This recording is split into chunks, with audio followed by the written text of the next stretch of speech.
Anyone who's had a brother or a sister growing up knows that an occasional quarrel is almost inevitable. Maybe it even degenerates into a little shoving. But it's not a big deal. Often, a little sibling rivalry can even be a good thing. It can be pretty fierce, but it's usually pretty balanced, and it can be over many, many things like achievement, attractiveness, social relationships with peers. All those sorts of things can be things siblings will have conflict over. But there's actually some evidence that this kind of rivalry actually strengthens siblings' relationship and teaches siblings about things like how to share, how to compromise, how to win without being humiliated, how to lose without self-debasement. Dr. John Cafaro is Distinguished Professor at the California School of Professional Psychology in Los Angeles and a researcher into sibling relationships. He says siblings can be competitive and still be each other's best friends.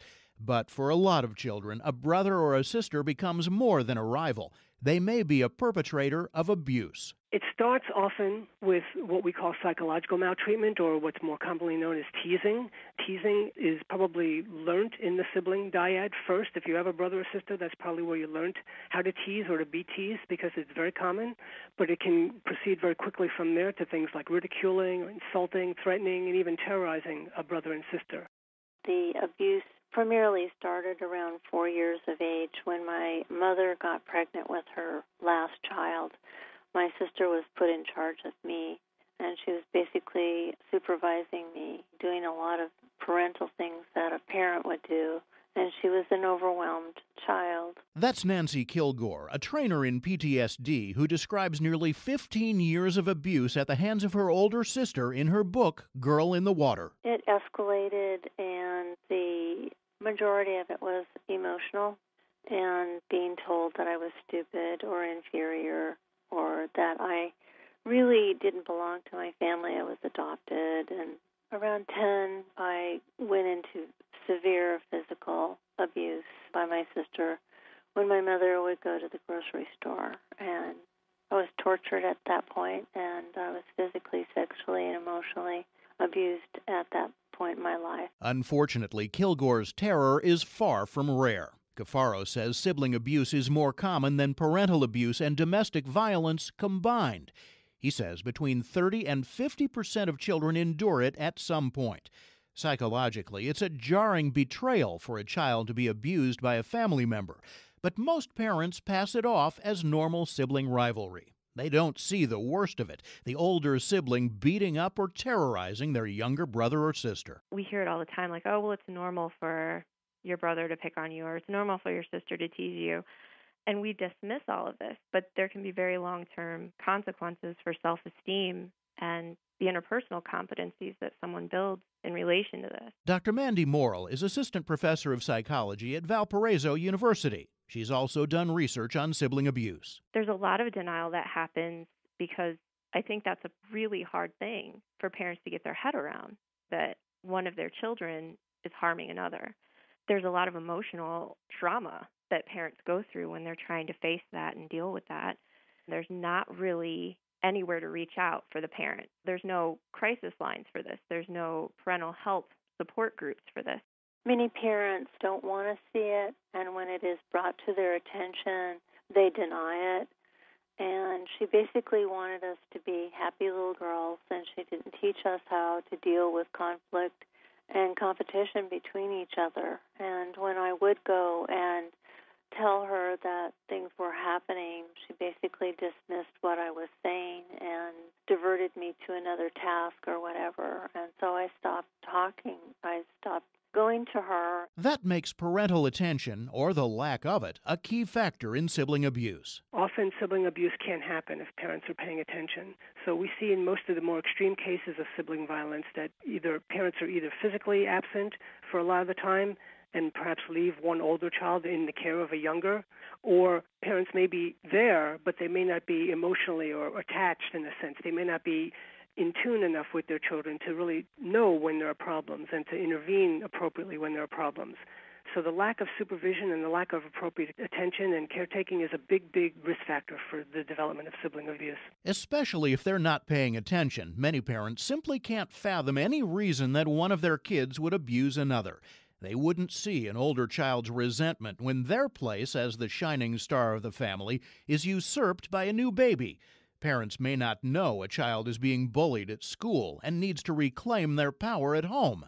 Morrill says it's usually power that's at play one way or another. It can be related to limitations of resources in the home and trying to fight in a way to get more of those resources like parental attention, maybe TV time, all of those limited resources that families have that usually siblings have to balance out, trying to find a way to get more of it, getting more power in a way in the home.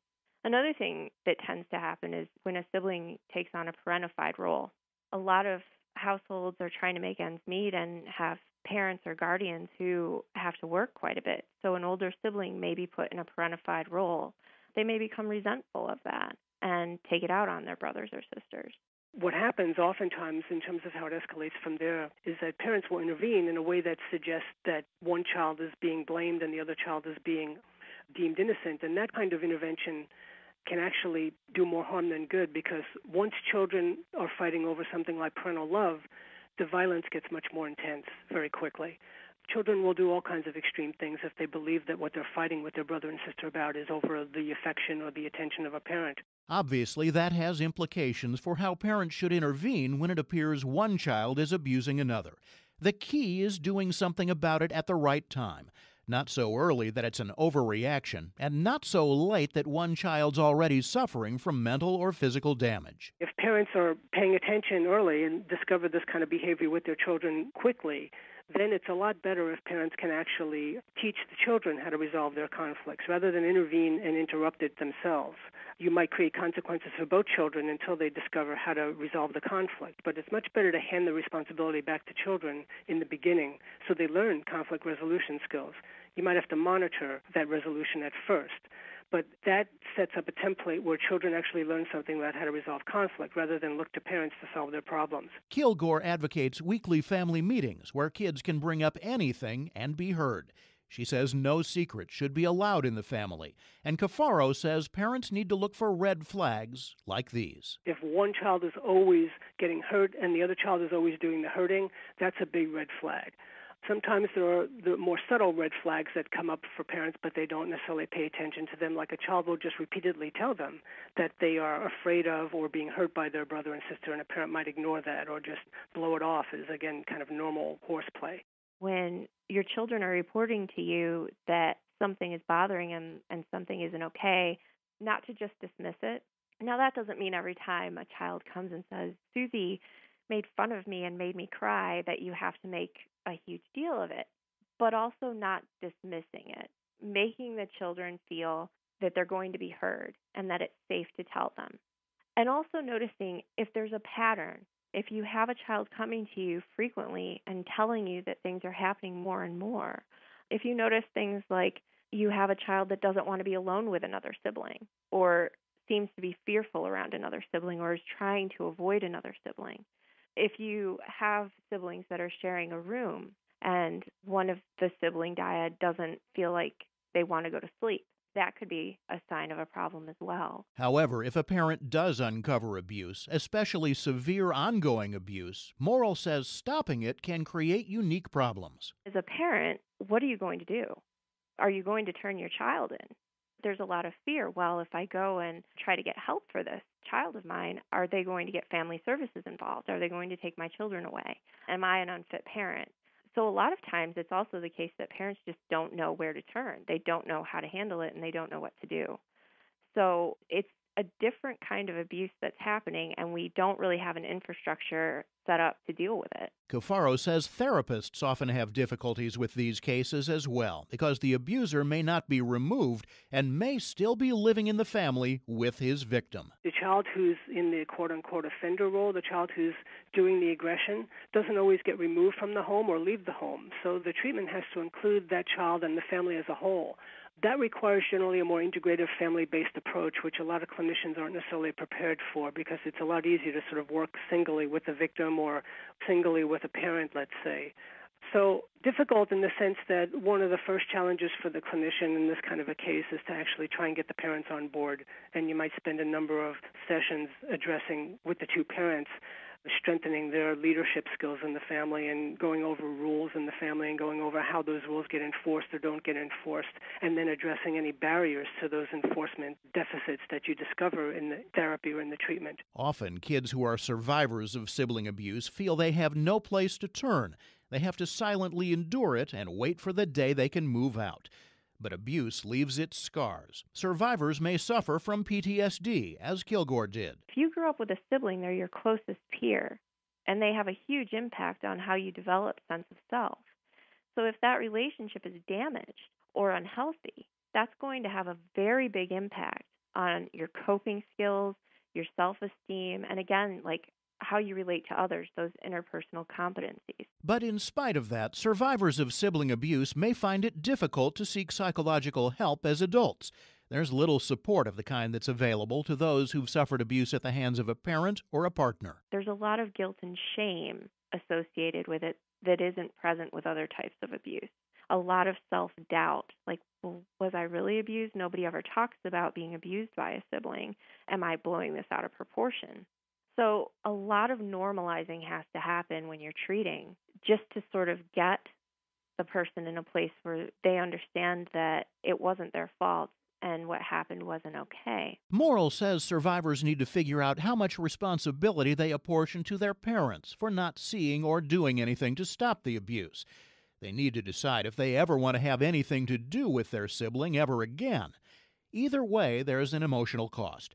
But surprisingly, Morrill says the abuser is also likely to need psychological help. The abuser suffers greater deficits in self-esteem as an adult and greater deficits with interpersonal competencies as an adult. So I do think as we're trying to grapple with this problem, we need to also be paying attention to how are we treating the abuser? How are we trying to stop that cycle from happening in other relationships in that person's life? Because yes, that sibling that abused as an adult will very likely abuse their partner, have a greater propensity towards abusing other family members, just not knowing how to relate to others in a healthy way. Morrill says if the abuse is stopped and both perpetrator and victim are treated while they're children, there's a much higher chance that they'll both recover and lead normal lives. But that requires parents to pay attention, not ignore abuse, and never accept it. You can find resources through the National Child Abuse Hotline at childhelp.org or the Sibling Abuse Survivors Information and Advocacy Network at sasian.org. Nancy Kilgore's book, Girl in the Water, is available through Amazon.com. I'm Reed Pence. 47 million people around the world are living with Alzheimer's and other dementias. On June 21st, the longest day of the year, teams around the world will honor the strength, passion, and endurance of people with Alzheimer's and their caregivers. The longest day is a sunrise to sunset challenge to raise awareness and funds to fuel the care, support, and research programs of the Alzheimer's Association. Here's Angela Geiger, Chief Strategy Officer at the Alzheimer's Association. The longest day is just one day, but for people with Alzheimer's and their caregivers, the challenge is every day. On June 21st, participants in the longest day will be active from sunrise to sunset with activities ranging from running, cooking, and knitting to playing bridge.